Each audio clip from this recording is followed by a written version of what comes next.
നമ്മുടെ വോട്ടർ പട്ടിക ശുദ്ധീകരിക്കപ്പെടേണ്ടത് ജനാധിപത്യത്തിൻ്റെ ആവശ്യമാണ്. ഈ ഒരു ശുദ്ധീകരണ പ്രക്രിയ എന്ന് പറയുന്നത് സ്വന്തം താല്പര്യം രക്ഷിക്കാൻ വേണ്ടിയിട്ടാണ്. വോട്ടർ പട്ടിക അത് കൃത്യമാക്കുകയാണ് ഒരു ആരോഗ്യമുള്ള സമൂഹത്തിൻ്റെ ആവശ്യം, ശുദ്ധീകരിക്കപ്പെടുകയല്ല. ആ രണ്ട് വാക്കുകളും തമ്മിലും വളരെ അകലമുണ്ട്. ആ അകലം അപകടത്തിൻ്റെതാണ്. ഇത്തരത്തിലുള്ള രാഷ്ട്രീയ കോലാഹലങ്ങളൊന്നും കണ്ട് യാതൊരു തരത്തിലുള്ള ഭയചകിതരമാവേണ്ട കാര്യമില്ല. നമ്മുടെ വോട്ടർ പട്ടിക ശുദ്ധീകരിക്കപ്പെടേണ്ടത് ജനാധിപത്യത്തിൻ്റെ ആവശ്യമാണ്. നമ്മൾ വിശ്വസിക്കുന്ന ജനാധിപത്യം ഇന്ത്യ മഹാരാജ്യത്ത് വളരെ ശക്തമായി തന്നെ മുന്നോട്ട് പോകേണ്ടതുണ്ട്. മുന്നോട്ട് പോകുമ്പോൾ ഇത്തരം ബൂത്ത് പിടിക്കലും കള്ളവോട്ട് ചേർക്കലും അതുപോലെ പോസ്റ്റൽ ബാലറ്റുകൾ പൊട്ടിച്ച് വായിക്കലും ഒന്നുമില്ലാത്തൊരു കേരളത്തിൽ അല്ലെങ്കിൽ ഒന്നുമില്ലാത്തൊരു ജനാധിപത്യ സംവിധാനം ഇന്ത്യയിൽ ഉണ്ടാവണം. അത്തരത്തിൽ മുന്നോട്ട് പോകാൻ നിങ്ങളുടെ എല്ലാവരുടെയും കരുത്ത് ഈ പറയുന്ന ഇലക്ഷൻ കമ്മീഷൻ്റെ SIR പ്രവർത്തനത്തിന് ഒപ്പമുണ്ടാകണം. ഈ ഇന്ത്യ രാജ്യത്ത് ജനിച്ചു വളർന്ന 18 വയസ്സ് കഴിഞ്ഞ എല്ലാ പൗരന്മാർക്കും വോട്ട് ചെയ്യാൻ അവകാശമുണ്ട്. RP ആക്ട് അതാ പറയുന്നത്.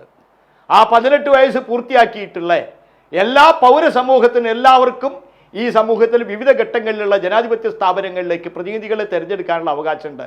ആ പ്രതിനിധികളാണ് ഗവൺമെൻറ്റുകൾ ഉണ്ടാക്കുന്നത്. അതാണ് റിപ്പബ്ലിക്ക്. ആ റിപ്പബ്ലിക്കിനെ അട്ടിമറിക്കാനുള്ള SIR എന്ന് പറഞ്ഞ് ഇഷ്ടമില്ലാത്തവരെയൊക്കെ പട്ടികയിൽ നിന്ന് വെട്ടിമാറ്റി ശുദ്ധീകരിക്കുക. ഈ ശുദ്ധീകരിക്കുക എന്ന് പറഞ്ഞാൽ എന്താ അർത്ഥം? ഇഷ്ടമില്ലാത്തതൊക്കെ ഒഴിവാക്കുക. എൻ്റെ കണ്ണിൽ എനിക്ക് ഇഷ്ടമില്ലാത്തതൊക്കെ ഒഴിവാക്കേണ്ടതാണല്ലോ എൻ്റെ ശുദ്ധീകരണം. ആ വാക്ക് പറഞ്ഞാൽ തന്നെ നമ്മുടെ ജനാധിപത്യത്തെ അട്ടിമറിക്കാനുള്ളതാണ്. സാധാരണഗതി ഇത്ര കാലം ഇവിടെ ഇലക്ഷൻ നടന്നല്ലോ. ഇത്ര കാലം 50 റിപ്പബ്ലിക് ഉണ്ടായിട്ട് 52 മുതൽ ഇത്രയും കാലം ഇവിടെ പൊതു തെരഞ്ഞെടുപ്പ് നടക്കുകയാണ്. പാർലമെൻറ്റിലേക്കും നിയമസഭകളിലേക്കും ഒക്കെ തെരഞ്ഞെടുപ്പ് നടക്കുന്നുണ്ട്. അന്ന് മുതൽ നമ്മൾ ഈ ചെയ്യണത് എന്താ? നിലവിലുള്ള വോട്ടർ പട്ടികയിൽ മരിച്ചുപോയവരെയോ അനർഹരെയോ ഒഴിവാക്കി 18 വയസ്സ്, ആദ്യം 21 വയസ്സായിരുന്നു, പിന്നെ 18 വയസ്സ് തികഞ്ഞവരെ മുഴുവൻ കൂട്ടിച്ചേർക്കും. അങ്ങനെ വോട്ടർ പട്ടിക കാലാകാലങ്ങളിൽ പുതുക്കി അങ്ങനെയാണ് നമ്മൾ നമ്മുടെ ജനാധിപത്യം സംരക്ഷിച്ചുകൊണ്ടിരിക്കുന്നത്. ഈ ഒരു ശുദ്ധീകരണ പ്രക്രിയ എന്ന് പറയുന്നത് സ്വന്തം താല്പര്യം രക്ഷിക്കാൻ വേണ്ടിയിട്ടാണ്. ഇത് ഇന്ത്യ രാജ്യത്തിലെ പൗരസമൂഹം അംഗീകരിക്കാൻ പോകുന്നില്ല.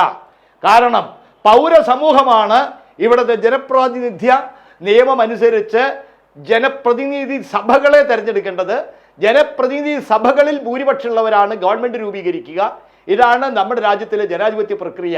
അപ്പോൾ ഈ ജനാധിപത്യ പ്രക്രിയയെ അട്ടിമറിക്കാൻ ഇലക്ഷൻ കമ്മീഷനെ BJPയുടെ ഒരു സബ് ഇൻസ്റ്റിറ്റ്യൂഷനാക്കി മാറ്റി ഈ ജനാധിപത്യത്തെ അട്ടിമറിക്കാനുള്ള എല്ലാ നീക്കങ്ങളെയും പൗരസമൂഹം നേരിടും.